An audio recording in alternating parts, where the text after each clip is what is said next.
Welcome to our latest Hippocratic Adventures chat. Before we get started, I want to say a big thank you to Locums Story for sponsoring this chat. Locumstory.com is an educational online resource about all things locum tenens. Their website has tons of information about the ins and outs of working locums, as well as first-hand perspectives from physicians to help you figure out if locum tenens is right for you.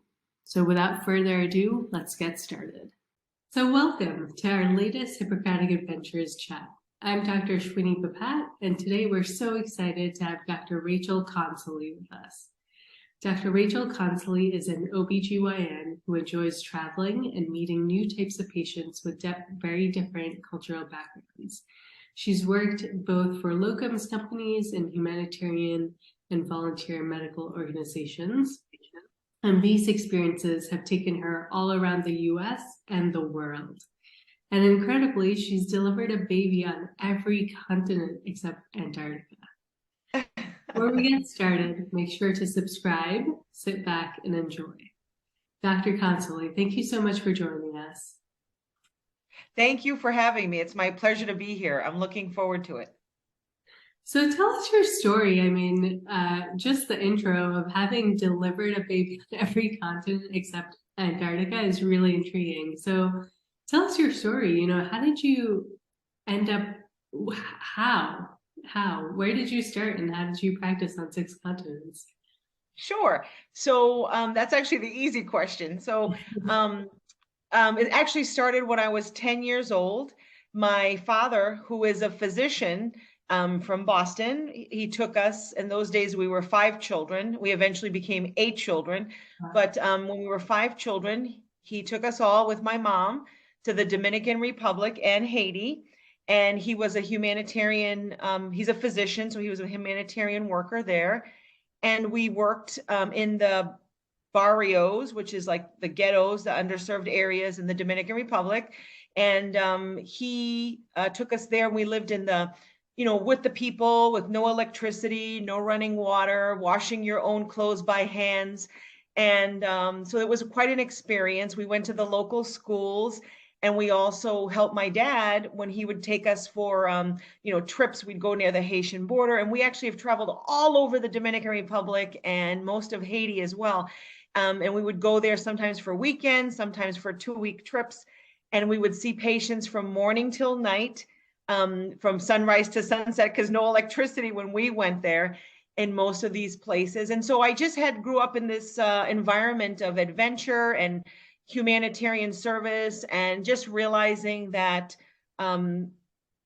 humans are humans, and it's a beautiful experience to meet new humans with new cultural activities, etc. So that's how I was first introduced to this.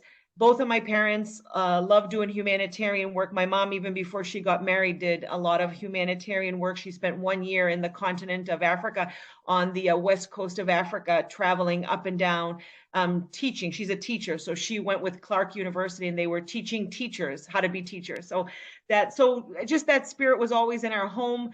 We always have had guests from all over the world in our home. My mom was part of the Chinese cultural program at Harvard University.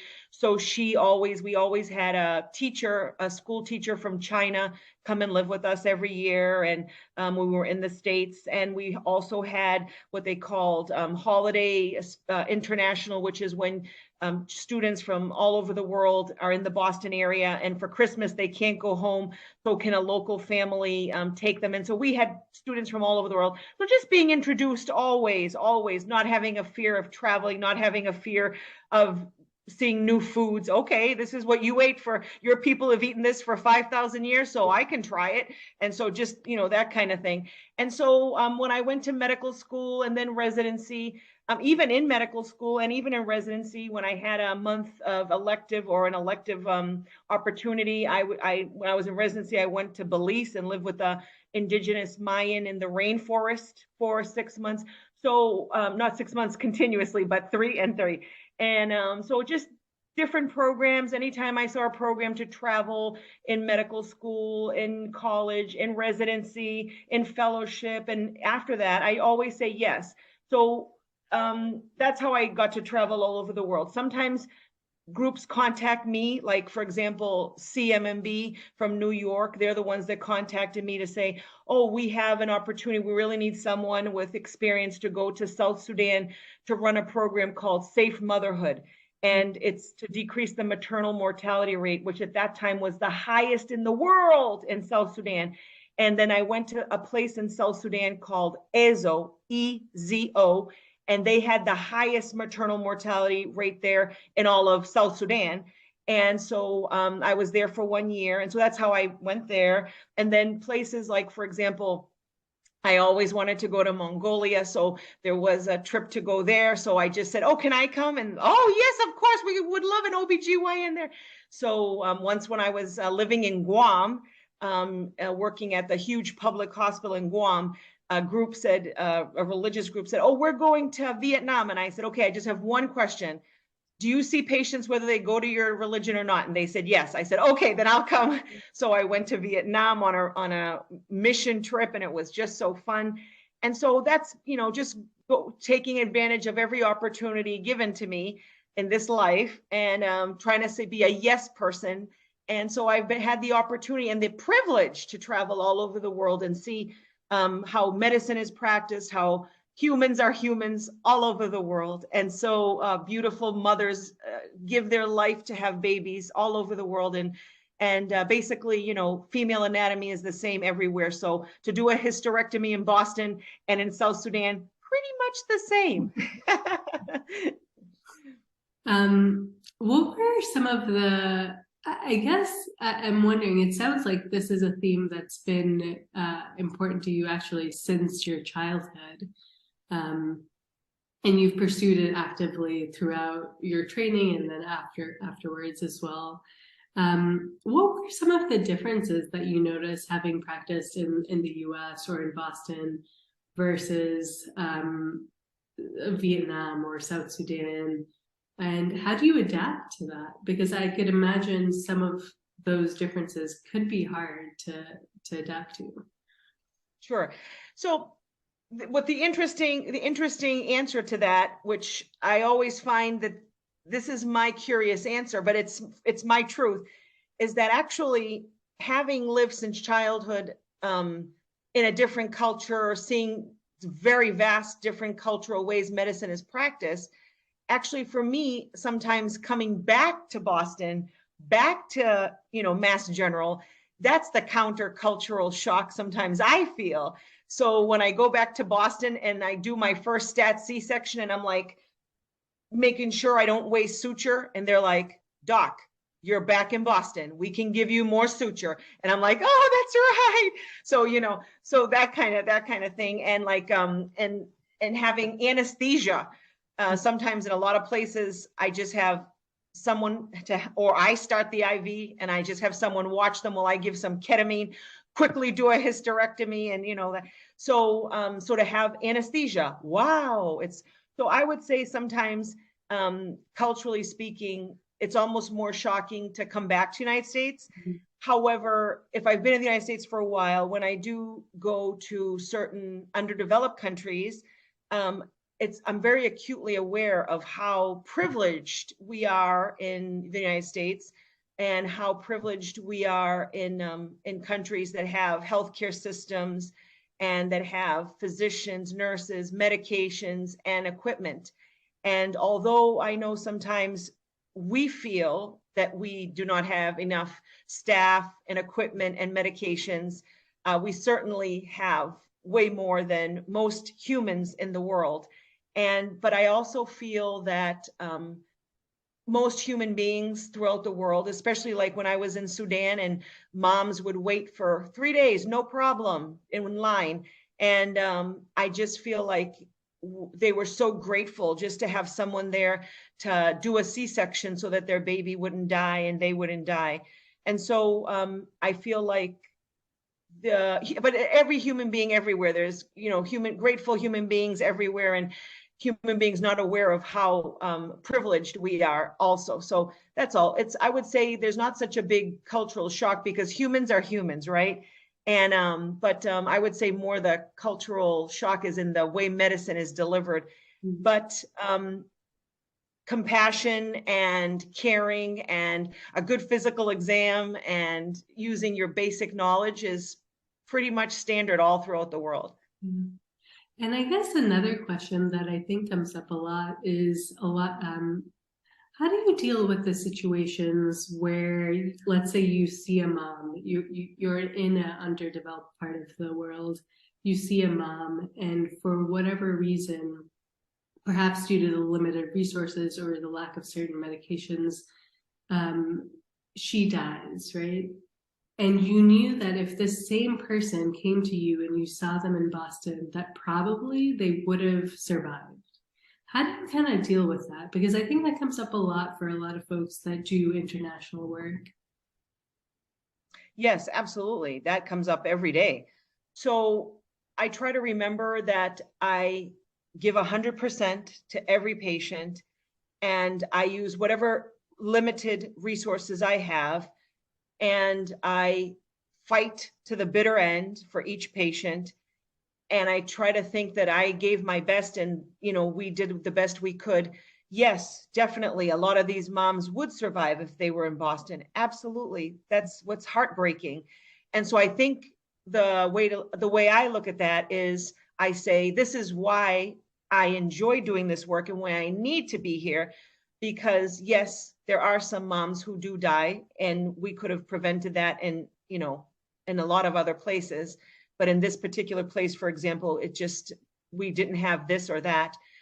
And I think what pushes me forward is to think that, okay, so this is why you need to come here, and you need to bring more things, and we need to, keep doing this work to help women throughout the world. Because I would say, women are in the most hardworking population in the world, and they're the most forgotten and invisible sometimes in the world. And I think that really compels me sometimes to, go out. Like sometimes I wake up in the middle of the night thinking like, oh, next, what I should be doing next after this trip, what should I do? And what can I get? And so I think it just compels us to do more and to be more involved in the work of humanity. Yeah, that's very well said. And so in all these places that you've practiced, have you been able to practice under your US medical license? Has that been pretty easy to transfer and use? So it depends what group and what I do. So of course, all over the United States, if I'm with a locums group, like I work a lot with global medical staffing who are amazing. And they know I love adventure. So they send me to Barrow, Alaska, the most northern point in North America, 350 miles in the Arctic Circle, to be the first OBGYN there in Barrow, Alaska. And then they've sent me to Guam, and they sent me to US Virgin Islands. And so global medical staffing and other American locums groups that I've worked with, when I'm in the United States, they take care of everything. Yes. So of course I work with my American license, my Boston, even sometimes my DEA from Boston and all that. Yes. And all the, hospital privileges, they of course, just take them from Boston. No problem. However, when I have gone like to South Sudan, et cetera, I usually send in all my credentials and all my diplomas and everything. And they usually, the humanitarian group like Doctors Without Borders, CMMB, Medical Mission Association, usually they take care of it. They go to the Ministry of Health of that country, and they say, where this group is having this OBGYN, this is what she does in the United States. And so can she come here and do that? She's going to bring her own medications. She's going to take care of her own self. And so most of the time I have yet to have anyone say no. Most of the time it's sure, thank you. Oh, wonderful. This is great. So, and I also have a specialty that, people feel compassion for. So, a woman is bleeding to death. She needs a hysterectomy. You need a GYN surgeon. A mom has, a double footling breech and she needs a stat C-section. I mean, most people understand that these are emergencies and let you come in the country. But I have to say, they usually go through the Ministry of Health, But yes, it's with all my American credentialing, correct.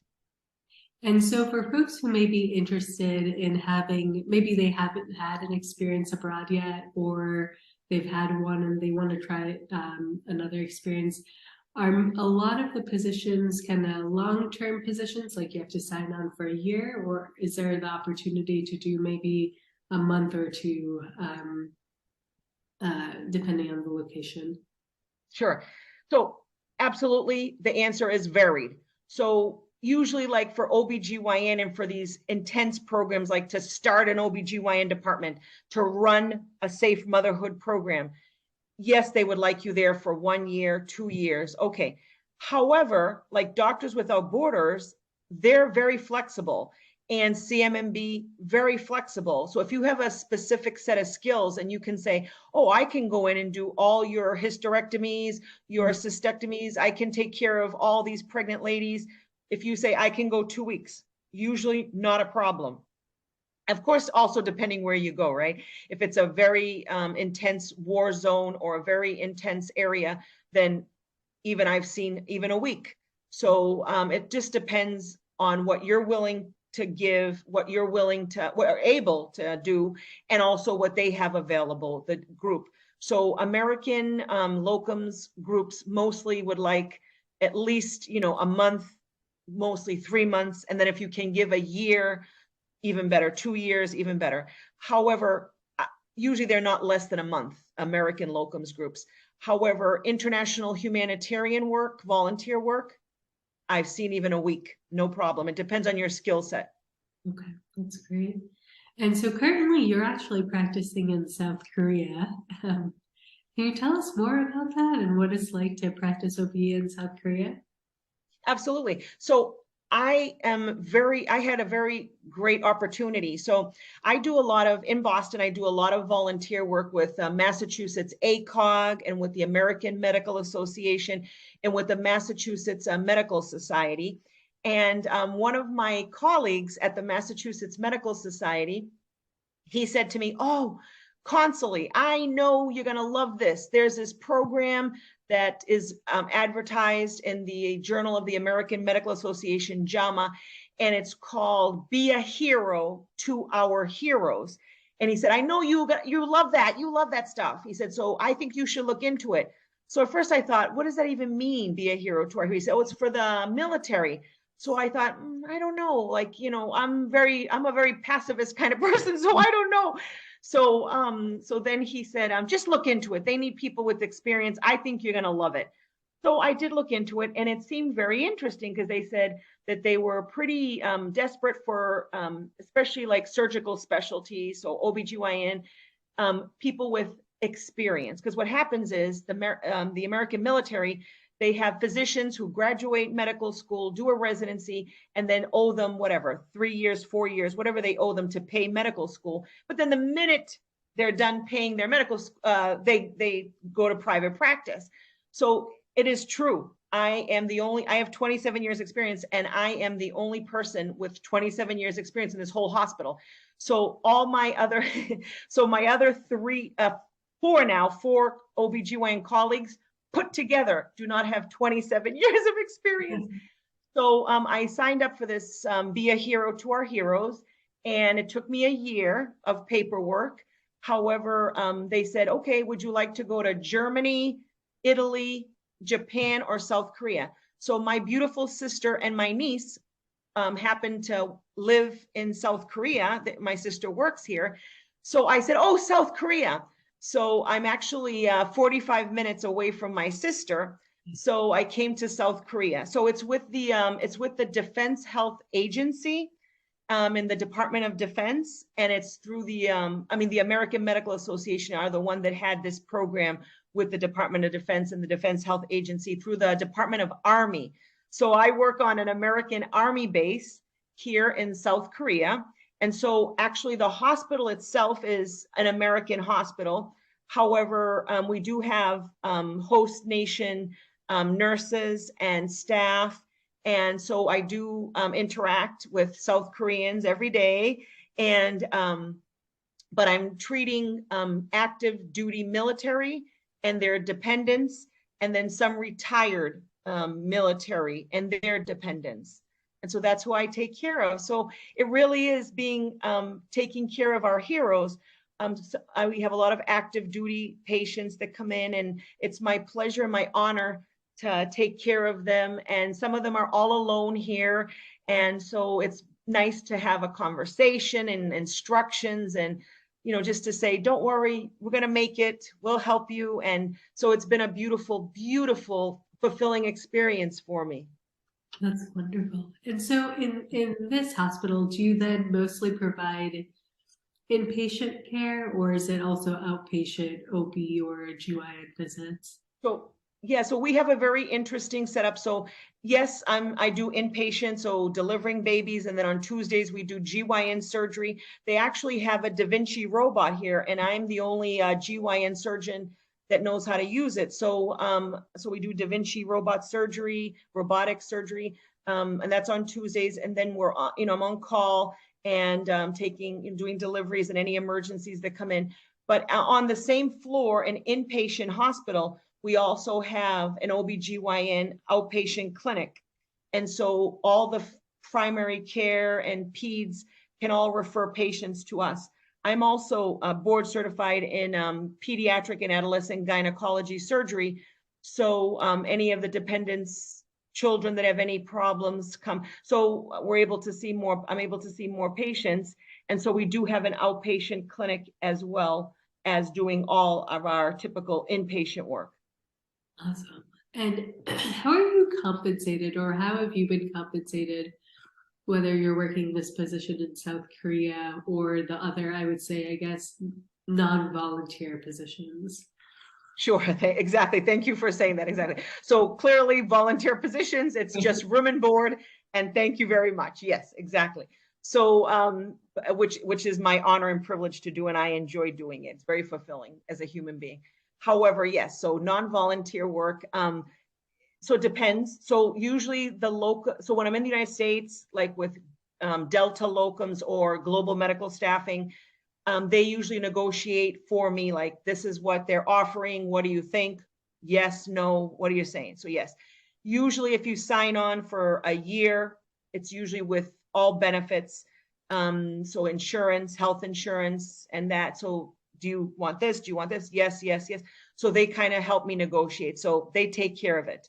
When it's, for example, this opportunity, I negotiated myself with the Defense Health Agency, and that's because there's no like locums to defend you or negotiate for you, I should say. And so I did it myself. And so, kind of go by what the standard pay is, and that's kind of it. So I do, though, here get benefits. So health insurance, dental insurance. So you just have to negotiate, right? So even when I do volunteer work, it's still kind of like a negotiation. Like when I went to South Sudan, they said, please come up with, I don't know, $5,000 so we can buy your tickets and get your room and board.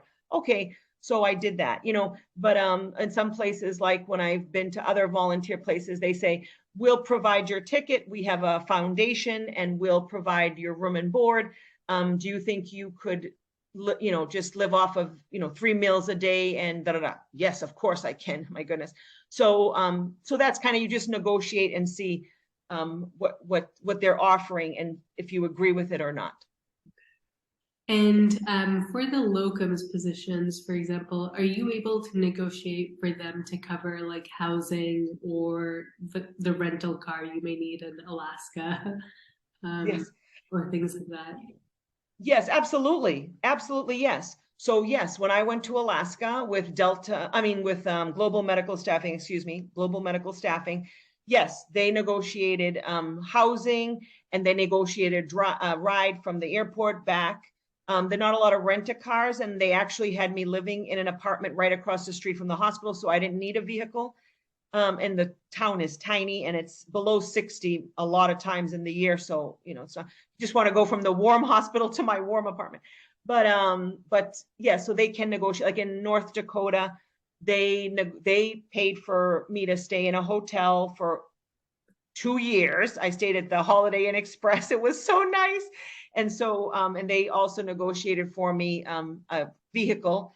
And so yes, yes. So the answer is yes. You can negotiate all those things. Nothing is off limits in the sense to negotiate. The most they can say that, is no, we're not going to do that. And they're very frank about it.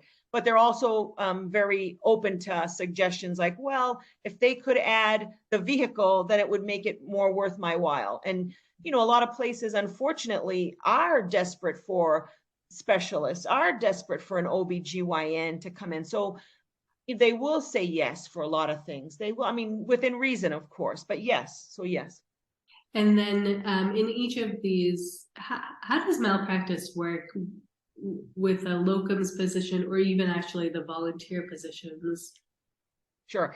So the volunteer positions, each one has their own type of malpractice. Doctors Without Borders, CMMB, Medical Doctors Association, different ones have their own malpractice, their own whole system. So that's a completely different angle. Now, the American locums, tenens groups, like, for example, Delta Locums or Global Medical Staffing, they depends. Some of them provide what the hospital provides. Some of them have their own type of malpractice insurance that they use with the hospital. And sometimes it's actually if they're in a very desperate situation, sometimes it's actually the state or the medical society that provides you with malpractice insurance. So it really depends. You have to ask each time, see which one, if you agree with it or not. I've never had trouble in the 27 years I've been doing this. As a physician, I have never had trouble with people not providing appropriate malpractice insurance. And so looking back, I guess, on your 27 something years of experience, what were some of the challenges that you encountered in kind of hopping between working in the US and working abroad? I would say that the challenges are what we just spoke about before. So being in a place where something very simple is missing and a person's life is at stake because of just that one simple thing. And unfortunately, that this person in Boston, in Chicago, in New York would be okay. So that has been a great challenge for me.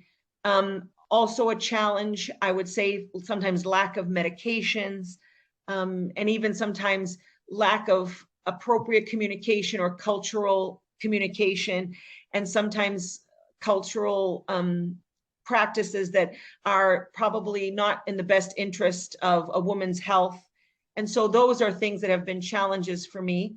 I would say, but for every challenge has been a glorious, positive story of hope and, triumph, of saving someone. Lady comes in and faints in front of you, and I thought, oh, you just, put an ultrasound that you have put right there. Oh, an ectopic pregnancy, to the OR, boom. And you save someone's life, in 5 minutes. And so for every challenge, there's also a beautiful, beautiful story of triumph and beauty and the human spirit just overcoming all odds.